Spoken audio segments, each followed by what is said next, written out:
мүлкі. Ассалому алейкум ардактуу биздин Марал радиосунун угармандары. Ассалому алейкум ардактуу Күлкүнүн күйөрмандары. Мына ошентип кайрадан сиздер менен эфир аркылуу жолугушуп атканыма абдан кубанычтамын.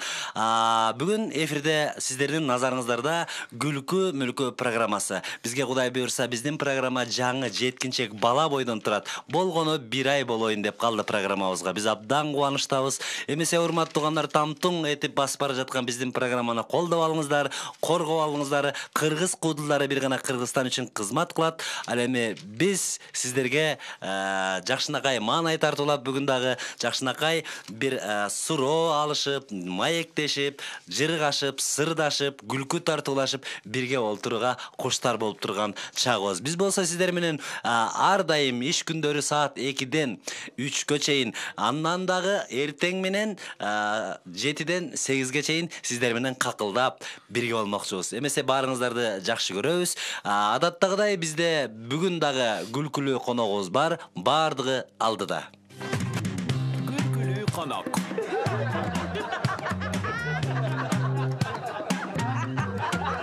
Күлкүлүү конок. Биздин конок эмнеге күлкүлүү конок? Күлкү мүлкүдө албетте күлкү коногу болот. Күлкү жаратуучу дейбизби? Жаратуучу деп коруп кетип атам, жаратуучу бирөө эле да. Баягы күлкү элге арнагандар, изденгендер, ушул элдин кабагын ойлогондор, кыскасы Кудайдан берилген талант менен кыргыз элине күлкү тартуулап, куудул деген бир наам менен, ат менен кыргызга кызмат кылып жүргөн биздин өнөр адамдары үчүн мына ушундай программа ачып берген Марал радиосуна алкыш айтабыз. Эмесе бүгүнкү программабызды дагы баштайбыз. Бүгүнкү күлкүлүү коногубуз жаш куудул, жаш талант, ырчы, пародист. Ырчы дегеним ырларында угабыз, Кудай буйрса, жок алдыда. Куудул дегеним ар бир айындын алтысына дагы чыгып баштады. Бул дагы жигитибиз. Буга чейин Борончу Кудайбергеновдун шакирти болуп келет.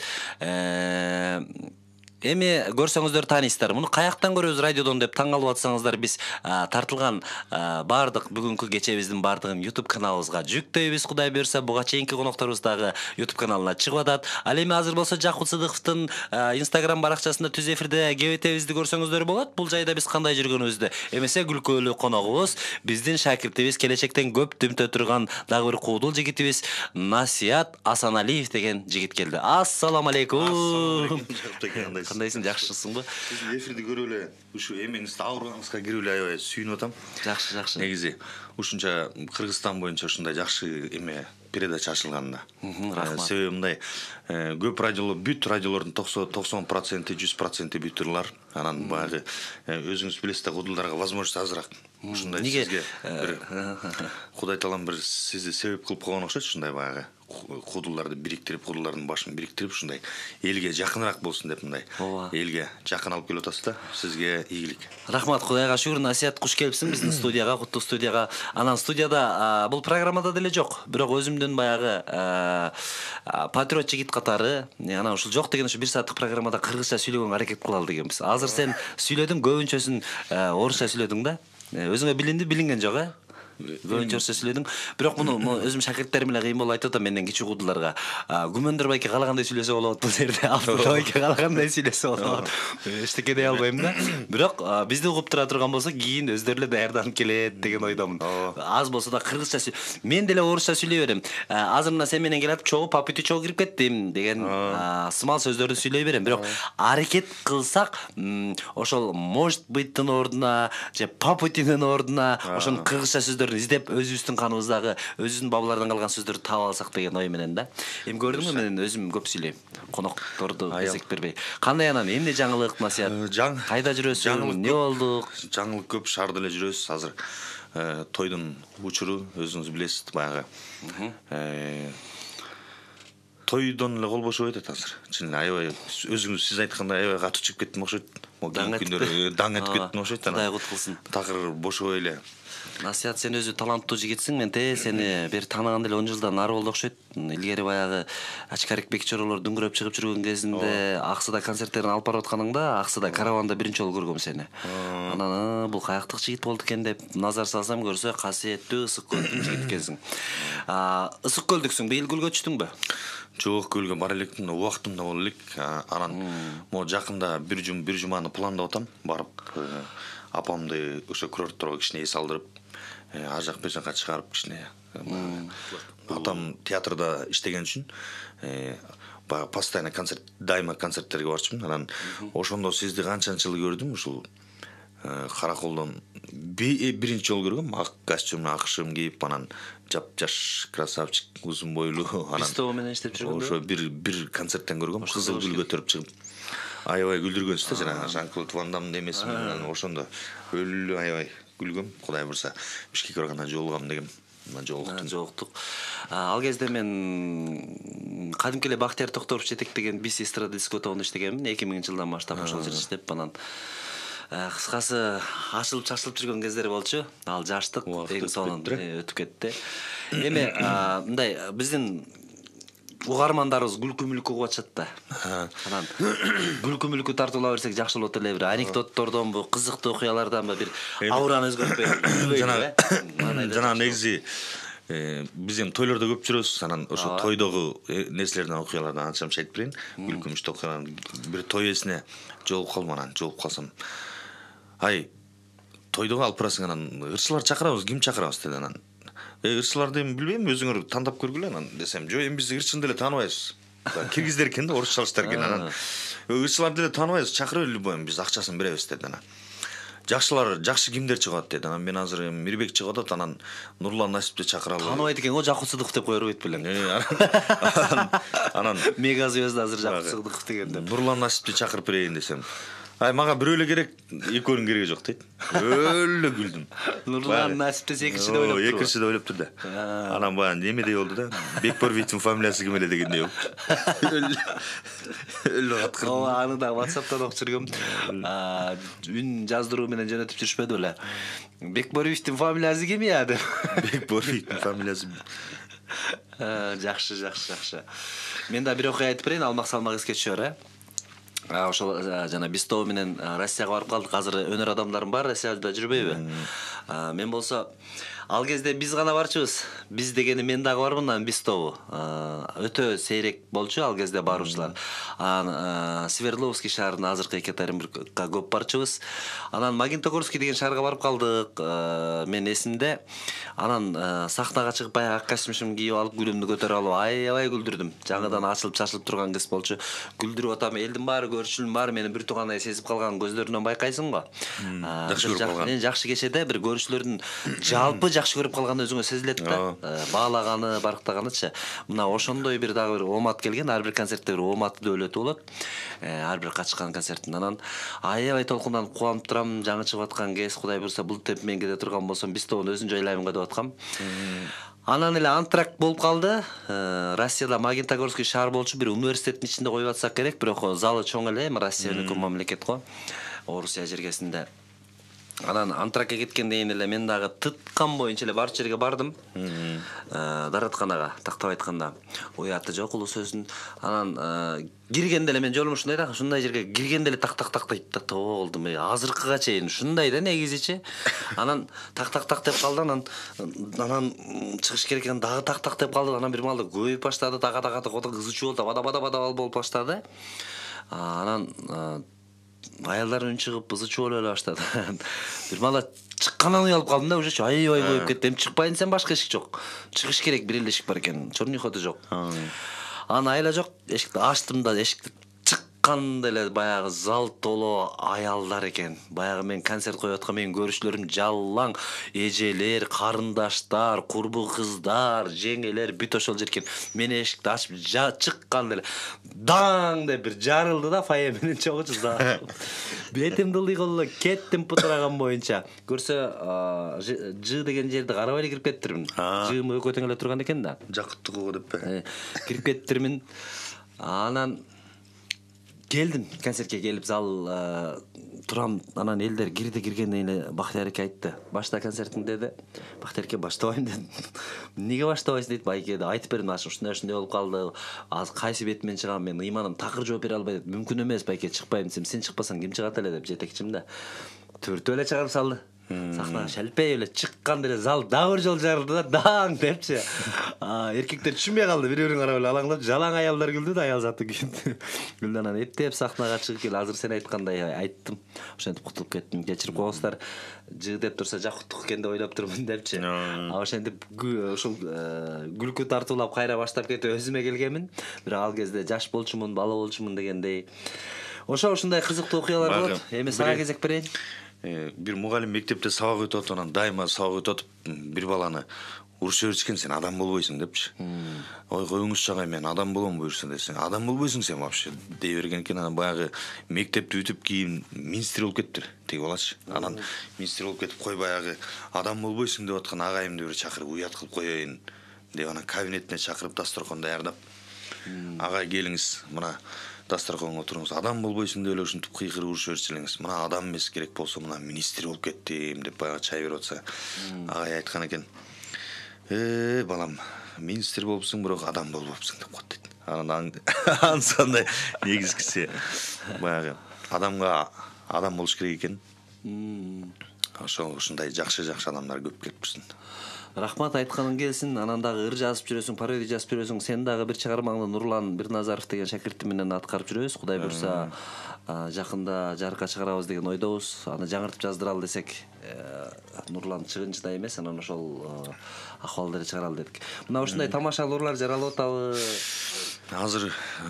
Азыр пока жарала элек. Могу тойлор жөнүндө чыгарсам деп атам. Азыр бир жаңы ырлар жазып аткам. Ошо бир идеялар болсо айтпайсың. Мисалы үчүн жакын арада ар бир айдын алтысында башталат каникулдан кийин.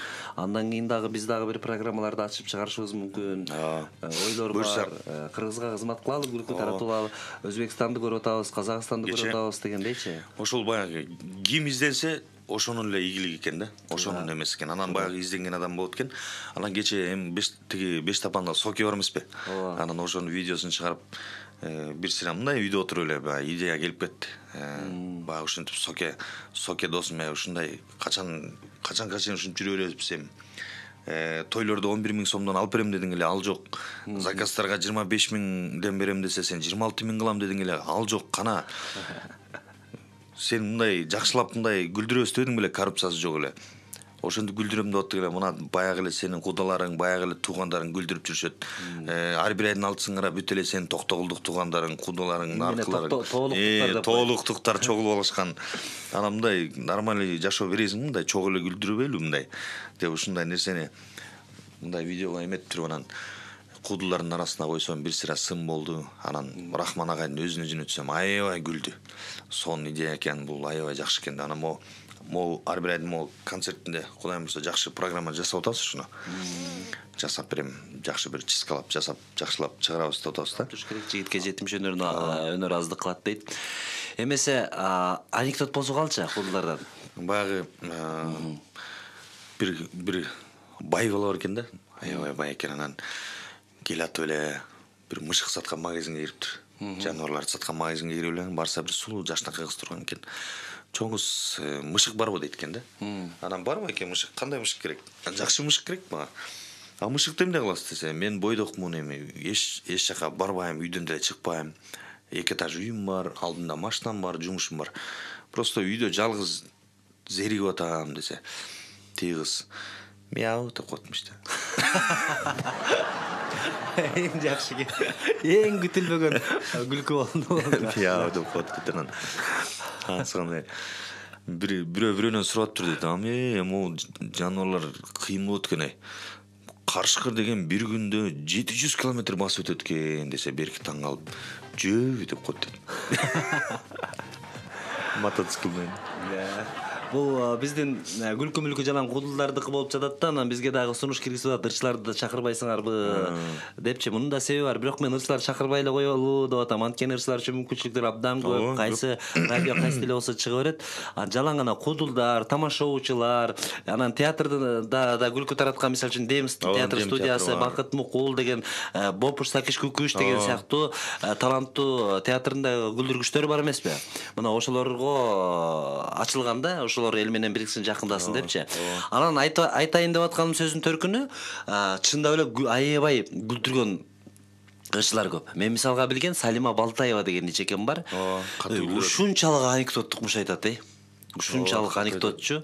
Анан программамды гана бузуп аламбы деп турам. Балким кийин кире турган болсо, же бул эжелерим мен запись кылып келемби, атайын ушундай рубрикалар жасайт окшойбуз. Албетте биздин программа азыр абдан жаш. Анан бардыгы алдыда. Мен айтайын дегеним ушу Салиме эжептен бир уккам да. Бир жиндилерди текшерип көл деп мык кактырат экен да. Эки жиндини алып келип мык кактырып атса, стенага, бияк стенага коюп алып, мык кагып атат да. Бир жинди карап турат. Анан тескери жагынан кагып атат. Ушту жагын сайбай, тиягын жагын кагып атат да. Кагып атса, тиги комиссия сурайт да, бул туура эле кагып атабы десе, жок, бул туура эмес, каккан жок дейт экен. Анда сен оңолуп калыпсың. Кандай кагаш керилсе, ал деген бул стенаныкын кагып атат деп коет дейт. Тияктыкынча түшүндүрө албай калмак окшойт. Бизде телефон чалуу бар экен, кабыл алалы. Алло. Жакут мырза. Ассалому алейкум. Болуп туруңла.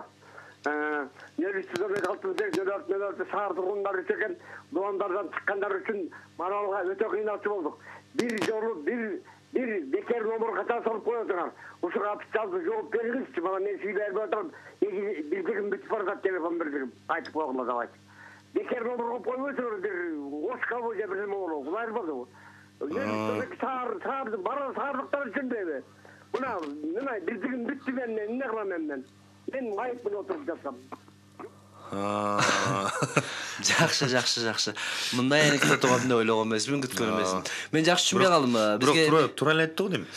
Эме Ошко коюп койбойсуңарбы дейм. Биз чыкканга линияга мындай бесплатный эме коюп койбойсуңарбы дейт. Азыр мен чыккан атам, азыр мен мына кеткен атам. Единицам бүттү, түгөн. Давай Жакут, мен сага айтып коем, пока давай деп мындай айтты да. Жок. Мен көрүшүлөрдөн сураган элем, ар нерсенин акысы бар да. Кагалайын бир туугандар, ар нерсенин акысы бар бир туугандар. Эми көлдөн чаласызбы, кайсы жерден чалсаңыз дагы, эгер сөзүңүз болсо WhatsApp номерге жазыңыз. Ал жерден бир сомуңуз да кетпейт. Ал эми телефон чалуу менен ушинтип сүйлөшөм десеңиз, телефон чалыңыз. Ар нерсенин акысы бар демекчи. Биз дагы атайын студияда турабыз. Чалыңыз телефонго, акчаңыз кетсе биз үчүн кетер, эл үчүн кетер. Анан баардыгы бекер боло турган болсо, биздин эгер ошондой сиздин тарифти коюп кое турган болсок, анда биз студияга чыга албай калабыз да. Жалаң телефон чалуулар болуп калат. Ошон үчүн элдин мээнетин дагы сыйлайбыз. Ким мээнеттеп сыйласа, ошо келген конокту сыйлаганы, жана бизди сыйлаганы, жана күлкү мүлкү программабызды сыйлаганы деп эсепке алабыз. Анан мен баардык сөздөрүңүздү уга албай калдым байке, көлдөмүн дедиби? Көлдөмүн.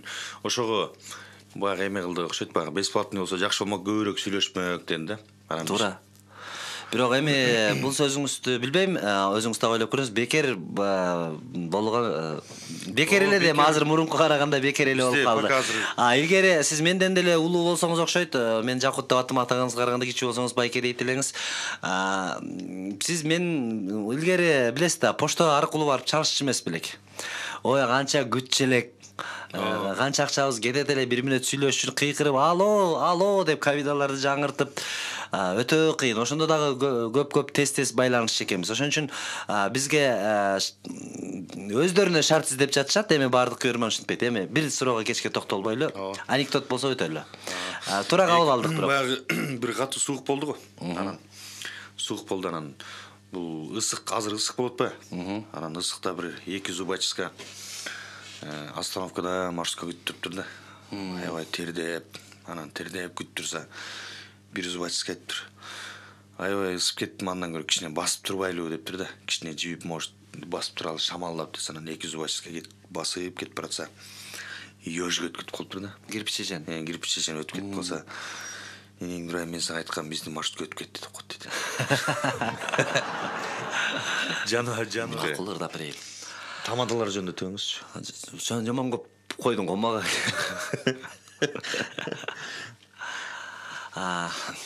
Барыңыздарга да берем. Мен бүгүн маралдамын, мен мурун эле жаралгамын. Олтурам 88 жаштыгында. Күйөрман болду, угарман болду таба алганым. Насият мен жөнүндө ырдаңыз дейт. Айткылачы кантип ырдайм бул адамга. Карап туруп шляпаңды гана көрдүм. Башыңа чак келбеген бул шляпа. Ырчылардан курал болсо кудулдардан сен болдуң. Капырай насият мен шляпа жактан сенден кем болдум. Телефон жөнүндө ырда дедиң, бекер дедиң. Бекер айткан оозуңа шекер дедим. Кантип эле бекер жашоо болсун чиркин. Бул өмүр да бул дүйнө өтөр дедим. Ар нерсенин акысы бар төлөй турган. Ар нерсенин баркы бар баалай турган. Анан дагы күйөрман керек бизге насият. Урматтап сыйлап карай турган. Жакуттан жамагымды ырдап жатам. Жанымда насият бар жыргап жатам. Аккордеон комузу жок ырдап чыктым. Өзүмдө өзүм телефон чалбасаңар деле насият чалды, ошого арнап жатам. Болду. Кыскача, бүгүнкү жакуттан жамакты дагы кутулдук. Эмесе насиятка сөз берели. Жакыныраак микрофонго жакын туралы, камерага тике карайлы, өлүмгө эмес камерага. Камерага тике карайлы. Тике карайлы. Андайдын жаманын кечинен берсин. Жалпы баарыбызга Кудайым узун өмүр берсин, берекелүү өмүрдө жашайлы. Жакындагы пландар менен дагы тааныштык. Насияттын Кудай берсе жакында Эсоке деген чыгармалар чыгат экен. Эми бул саясий Куудул Рахман Разыковдун сынынан өткөн экен. Биздин дагы Күлкү мүлкү деген группабыз бар. Жалаң куудулардын мына ушул бүгүн сиздер угуп аткан программа үчүн ачылган. Жалпы куудулар биз азыр бир жердебиз, бир угушуп атабыз, бир тыңдашып атабыз.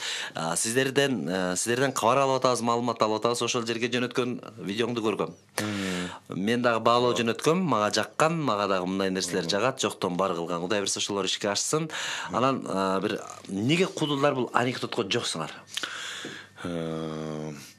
Анекдотту баягы угабыз, бирок билбейм, мен өзүм көп анекдотко жокмун да. Себеби мен жашоону айтып күлдүргүм келет, мисалы жашоодогу нерсени айтып күлдүргүм келет.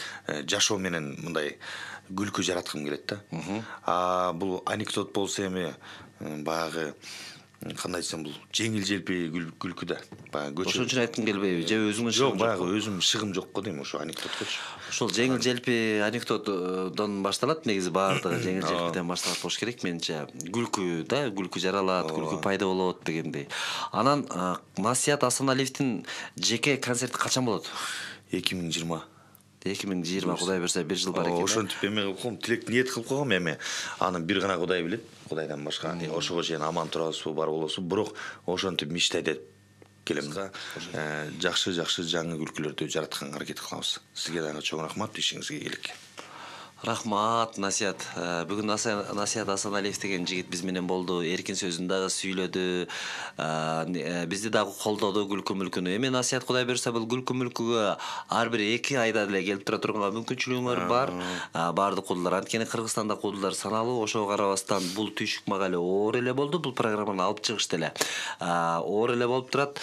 Күндө конок чакыруу, алар менен келишүү, азыркы учурда баягы жай мезгили болуп, адамдарды борбордон таппай кала турган учурлар болуп атат. Анын баарын карадык дагы, бир жумада 5 жолу чыга турган болсом, бир күнүн өзүм жалгыз чыгайын деп чечтим. Анткени атайын даярдан чыгам, дайыма ар бир жумада өзүм жалгыз чыгам, бир жумасына.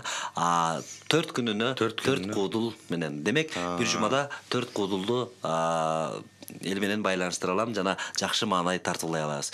Ошентип бүгүнкү программабыздагы аягына келип жетти, урматтуу тугандар. Сиздер менен кайрадан биздин күлкү мүлкү программабыз аркылуу жолугушканча, биздин программа болсо иш күндөрү саат 14:00дөн 15:00 чейин, ал эми эртең менен саат 7ден 8ге чейин болмокчу. Коноктон Асият Асаналиев болду, кызматта баягы эле Жакут Сыдыков сиздер менен болду. Эмесе көрүшкөнчө баарыңыздарды жакшы көрөбүз. Ассаламу алейкум. Assalamu alaikum.